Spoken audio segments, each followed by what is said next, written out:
Keyboard shortcuts can make it much faster to create designs. What would we do without copy and paste keyboard shortcuts?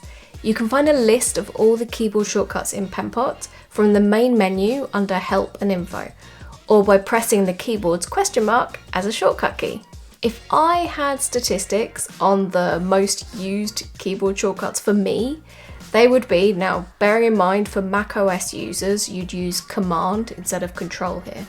Copy, Control-C, Paste, Control-V, Duplicate, Control-D, Copy Layer Properties, Alt-Control-C, Paste Layer Properties, Alt-Control-V, Group Layers, Control-G, Create a Component, Control-K, and Detach a Component, Shift-Control-K.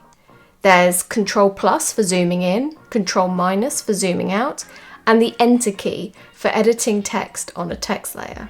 There's backslash for hiding Penpot's UI so you get loads of canvas space, and F for focusing on the layer. This is really handy if you're somewhere else on the canvas. You select the layer in the layers list and F, boom, you've got that layer in your sights with no distractions. Join us at penpot.app/courses.